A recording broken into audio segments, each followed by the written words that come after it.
just wanted to share with some of you guys. I know that a little while ago I had the opportunity to sit up here and tell some of you guys about some of what's been going on in my life over the past year.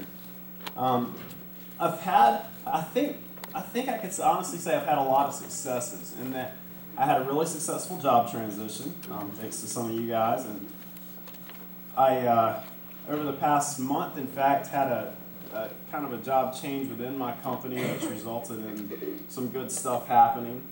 I've gotten a little more intentional about some of my training.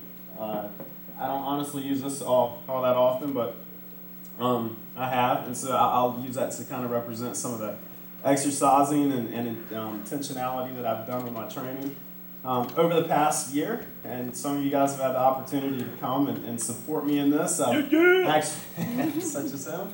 I've had a couple of mixed martial arts fights, and I've won those, and those have been really fun. And thank you.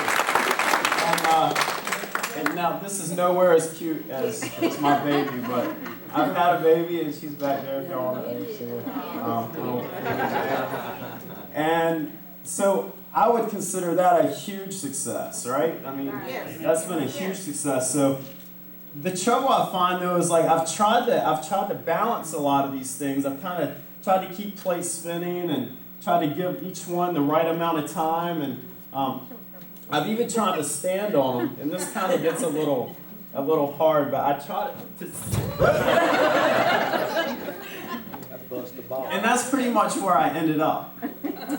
Because over the past month, I've realized that I've been neglecting my relationship with Christ over the past year.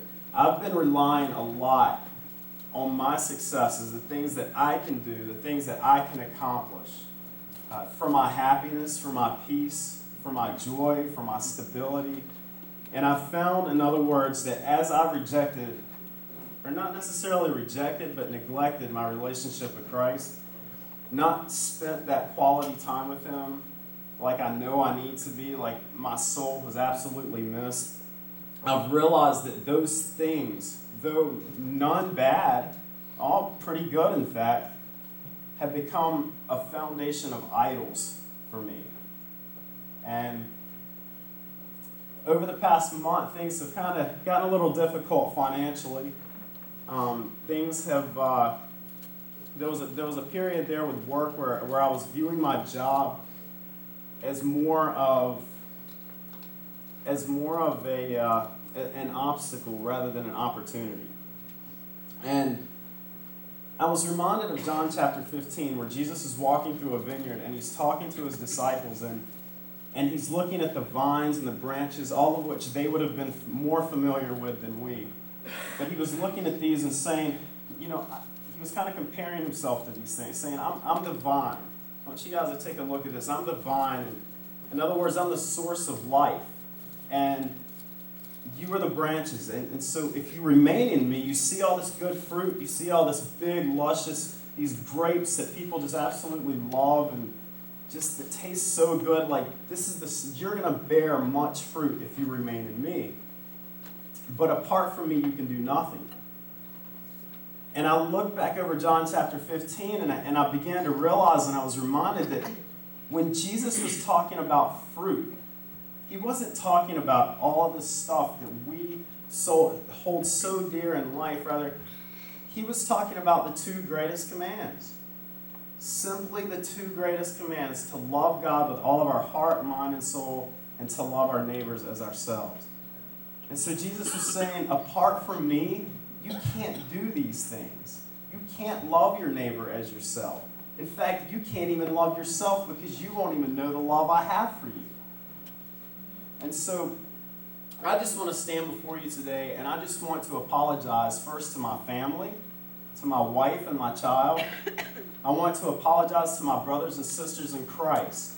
And I want to apologize even to the strangers in this audience who have never even seen me before, because it is my responsibility as a follower of Jesus Christ, and it is my privilege to love you the way Christ has loved me. And I realize that apart from Him, I can't do that. And here's the biggest thing.